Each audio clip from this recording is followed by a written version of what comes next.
Oli ku There is Still Hope, channel y'essuubi.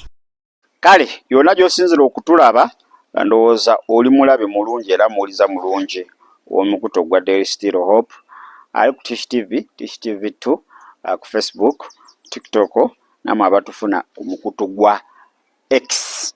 Mwebale kubanga ate mutugobera ojja kusakinga Tish TV. Kale bubonero kwolabira nti olina omuzibu oba omuntu gw'odiringa naye ali mwoki omuzimu.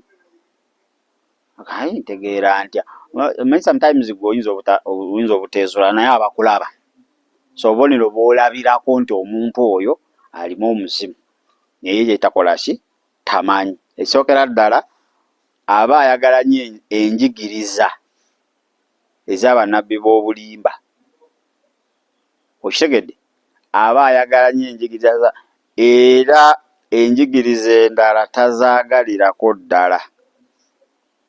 Era oluusi aba akimanyi agamba nabbi wa bulimba nkimanyi naye jasi muwuliriza buwuliriza. Ayagala nnyo bano abalagula naga naye omusajja oyo alagula oyo bitu bye tebiri mu Bayibuli nti nkimanyi naye nze tombuulira nze kasitampona. Kati omuntu afaanaganako waatyo aba muwambe, abaamu ekimufugiramu ki munda. Ojja kusoma ebikolwa by'abatume 16 ate 16 ojja kuba okisoma obulungi nnyo. Mukama ajja kuba ng'ate akubikula amaaso go ag'omunda osobole okutegeera bye tukola ki bye twogerako. Ekyokubiri kye tuyita constant extreme restless in sleep, nti obeera mukoowu. Kitegedde buli saawa oba owulira oli mukoowu, buli lw'ozuukuka owulira oli mukoowukoowu, tomanya bukoowu gye buvudde, naddala ng'ogenze mu bifo ebijjudde omwoyo wa Katonda, oba kyaki oba awantu wonna ng'okubeerawo kwa Katonda weekuli, obukoowu butandika okujja, obunafunafu bw'otamanyi na gye buva.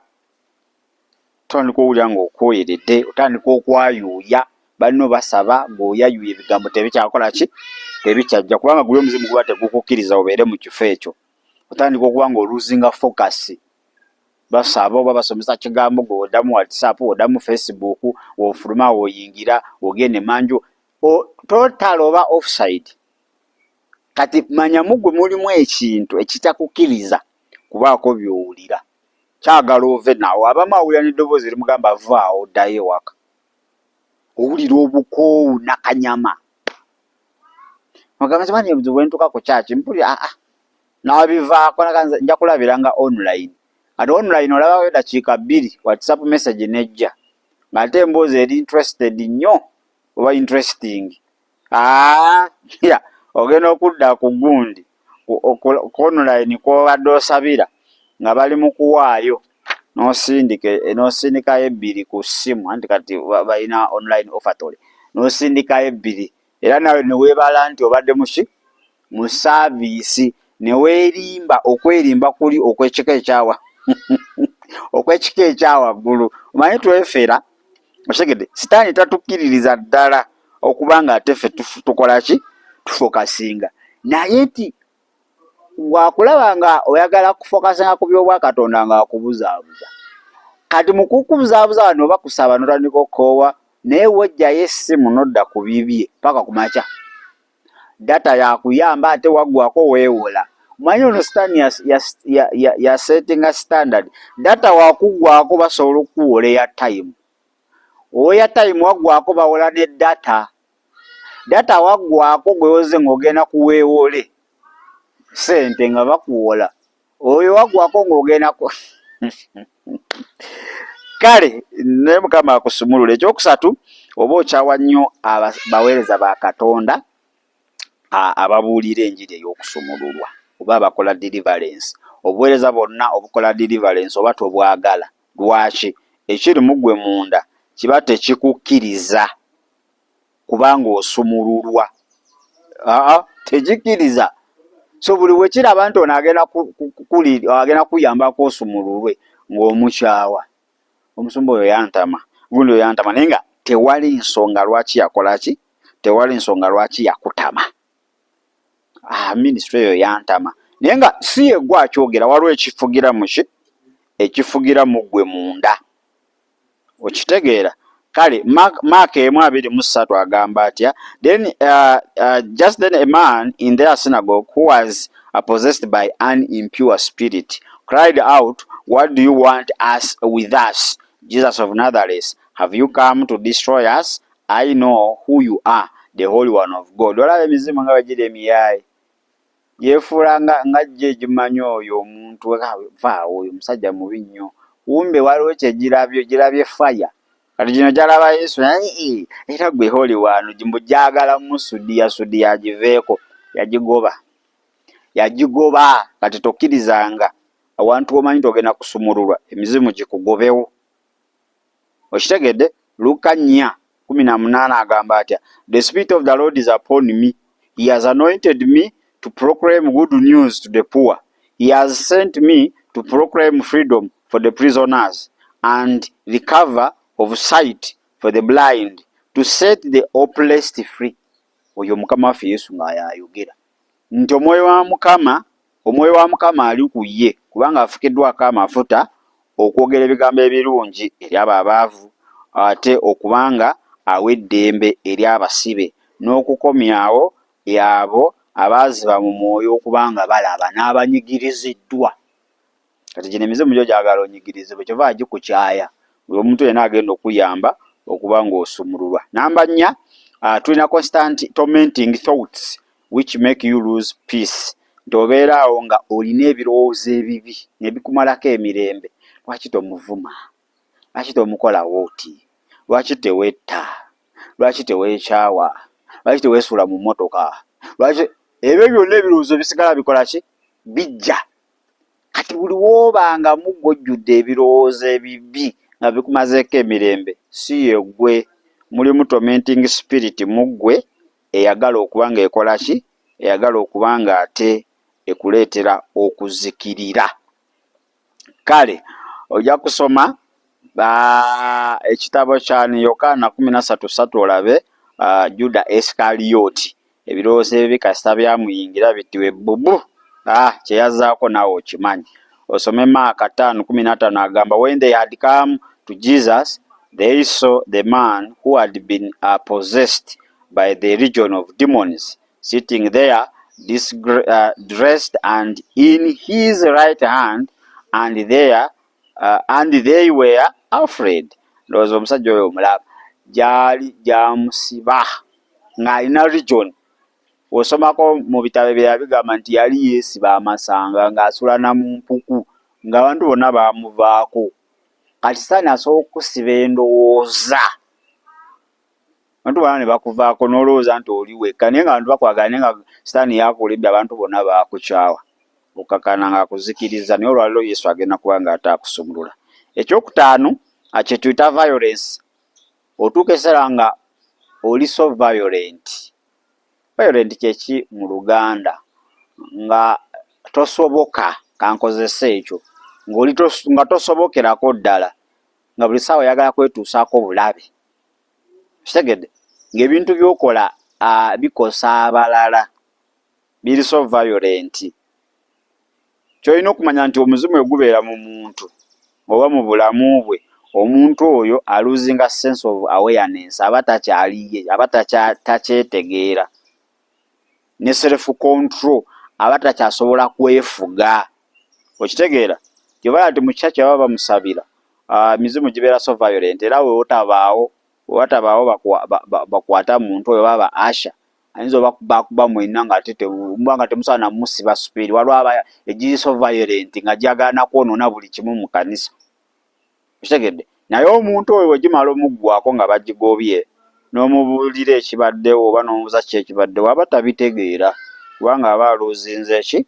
Aba aluuzinze control. Ojja kusoma Samwiri ekisooka 18 olw'10 paka 11 olabe Sawulo we yali nga omwoyo mubi amusseeko so yayagala okukwata ekiso afumite Dawudi ne Dawudi yasobola okumwepena emirundi ng'ebiri mirambirira. Kale namba 6 kye tuyita constant attacks in sleep. Abantu bangi we buziba bagamba bane lwaki buzibye nga amazima emirembe bagifuna misana naye nga lwatekawo omutwe waati aloota ntaana aloota bamugoba bivampaya bamunywesa musaayi emisota gyagala mumira zigoonya aloota bannange aloota ebintu ebyentiisa ye nga dakika bbiri aba awawamuse ate abalala ayogera n'okwogera mu birooto banaye mundeke tetemuntwala ze mundeke munsaasire lelelelele okitegedde so olina okuba nga oli mwegendereza nnyo nnyo nnyo nnyo nnyo nnyo buli wobanga olumbibwa mu birooto tolina kwebaka kwa mirembe kuba Katonda atuwa okwebaka okw'emirembe naye ng'okwebaka ako kwonna kujjudde entiisa kukangibwa muganda wange saba nnyo. Ekyomusanvu heaviness, depression and colonical fear, okuba nga owulira obuzito mu nsi ey'omwoyo wenna osobeddwa tomanyi na kiddako ojjudde okutya wamwakufulana kwa nsikirano hayo omwana atyanga jjajjaawe yaliwo atyo nga atyanga ne saa 11 atya n'ebweru nti ate maama we yali atya nga atya ekisaanyi. Those colonical fears, those are demons. Jojiba mizimu okwo kutya okwo kwe bakulifaalinga nti otyanga gundi yafa oba ebyo yimirira nga obikoleki obigobe. Timoseewo ekyokubiremu 7 teyatuwa mwoyo wakolaki wakutya. So buli obeeraawo ng'owulira obuzito mu nsi ey'omwoyo yali asobola okukola ekintu kyonna tokyakikola wenna otabuddwa okutya buli ssaawa gana wange manya lwaliwo ekitali kirungi.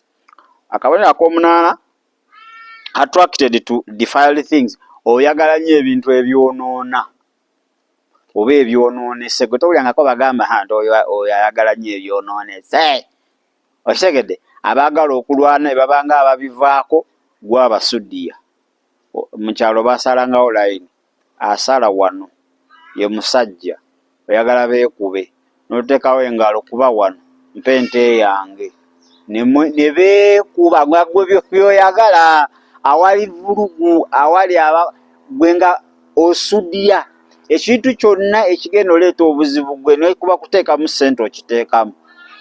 Okitegedde omuntu osobola omugulira kuleeti za walagi naye tosobola mugulirayo mmere. So buli wobeera mu mbeera eyo nga gwe ebyonoonese byoyagala byokka ebyonoona obulamu bwo ebyonoona omuntu ow'omunda nga gwe byoyagala muganda wange oba walumbibwa ddadda nga tomanyi olina okuba nga ate weekolako n'okunoonya deliverance mukama akusumulule ebiragalalagala. Abantu banywa juyisi banywa soda gw'onywa walagi okitegedde abantu bagenda ku church kusaba gw'ogenda musabu ebintu ebyonoona byonna gwe nga gwebyokolaki byoyagala. N'ekinaasembayo kye tuyita chronical diseases, ezo endwadde zemuyita endwadde zammwe buli omuntu agamba kirwadde kyange kittuse nti ekyo kirwadde kya kika ekyo kirwadde kya famire ne jjajjaawe yafa mutima ekyo kirwadde kya famire ebyo bisazengamu ogwo si mutima oyo sitaani ali kumanifestinga in a medical way ali kujja ayita mu ndwadde era tobikkirizanga.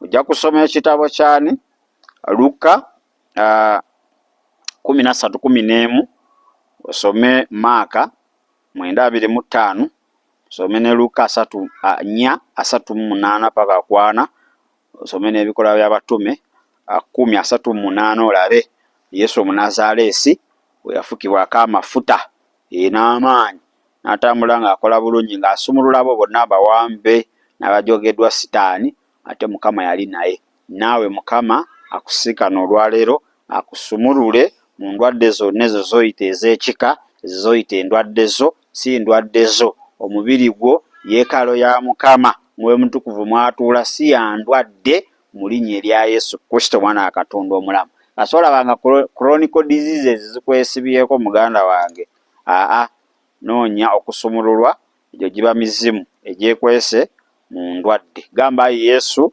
nkwebaza olwaleero nkuwa obulamu bwange obeere omulokozi era Mukama waabwo ofuge okutandika olwaleero onsaasira obutali butuukirivu bwange, onnaze n'omusaayi gwo ntukuze okuyita mu Kristo Yesu omwana wa Katonda omulamu. Amiina era amiina ddala. Kale bannaffe abali ku TikTok, bannaffe abali ku Facebook n'emikutu emirala tubadde twogera ku bubonero 9 bw'olabirako nti omuntu oyo alina omuzimu oba ggwe olina omuzimu ogukufugirako naye tomanyi. Akasookera ddala oyagala nnyo embuulira enfu n'abaana abalaguziraguza abafu naye bakugamba ogamba nze muwuliriza buwuliriza nze kasita mpona nze ate nja kuddayo manya oli muwambe. Ekyokubiri owulira nnyo obukoowu, owulira nnyo obukoowu kasita ojja mu kifo ekirimu okubeerawo kwa Katonda era emizimu gikukooya gyagala oveewo. Okitegedde otandika okwayuuyayayuuya banno basaba gweoyayuuya oluzinga fokasi owulira n'akanyama woofuluma woyingira wodda ku simu so total oluzinga control. Ekyokusatu okubanga okyawa nnyo abaweereza abakola obuweereza obw'okusumulula deliverance minister ne kanisa ezikola deliverance ow'amazima ozikyawira ddala kuba Sitaani tayagala osumululwe. Akookuna kwe kubanga osumbuibwa ebirowoozo ebibi, osumbuibwa ebirowoozo ebibi ebikumalako emirembe. Akookutaano okubanga gweoyagala nnyo ebyonoonese oli so violent, oli so violent ate buli sawa olowooza kwetuusaako bulabe mu bulamu bwo. Ekyomukaaga kwe kubanga okwebakaako okutawaanyizibwa nnyo tokyalina mirembe nga balabe beebaka ne bamuzuukusa nabuzuukusa ku makya ne mugamba gwe ziri saawa nnyo ogenda ndi ku ssomero nti ziri mwenda ogw'ekiro n'akeebaka. Gwe buli akayitawo kawulira oba akagwawo oti empologoma eyagala kkumira oba akateekawo omutwe nti ate timba ye eyagala kkumira. Kale osumbulwa nnyo mu birooto manya ne mu kwebaka. Ekyomusanvu owulira obuzito otabulwatabulwa ate obeera n'okutya okwo kwoyita okwensikirano. Oyo atyanga kitaawe, oyo atyanga jjajjawe yali atyo oyo nga ne wawulirako akantu akagera alowooza sasi. Kale okutya si kwa bwa Katonda kubanga osoma Timotheo 2:7 teyatuwako mwoyo waki wakutya. So buli wowulira obuzito mu by'obwa Katonda, buli wowulira okutabulwatabula mu by'obwa Katonda manya waliwo ekitagatta. N'ekyomunaana oba oyagala nnyo ebintu ebyonoonese, ebintu ebyonoona, ebintu ebitazimba muntu wo wa munda wabula ebimwonoona obwonoonyi by'oyagala, bifirimu ebitalina makulu, bibulumuuvu, kugeya, lugambo, gw'oyagala okutabangula, osanga abaali mu mirembe gw'oyagala obakyankalanya n'ebintu ebirala. N'ekinaasembayo ze chronic sicknesses, mubeera n'endwadde zammwe ze muyita ezammwe oba ez'ekika. Buli wobeera nti ate olumba olukuluma lwe lwatasenga wajjajja wa mukwano gwe awo manya owedde. Chronic diseases oyo aba Sitaani tabangako obulwadde bwa kika. Era oyo namukutula bukutuzi mu linnya erya Yesu Kristo omwana wa Katonda omulamu. Full video ojja kuba ng'ogisanga ku mukutu ogwa Daily Still Hope. Kale mbaagaliza olunaku olungi sigenda kubanga nsukkawo olunaku olwaleero wano ndowooza tujja kusinkana olunaku lujja kubeera lwankya. Mubeere bulungi ate era mweraba. Weebale kulaba There is Still Hope. Okumanya ebisingawo tukubire ku 0752 34 14 47 oba ku 0761 08 83 15. osobola n'otufuna ku email eya tshitv74@gmail.com. eno ye There is Still Hope, channel y'essuubi.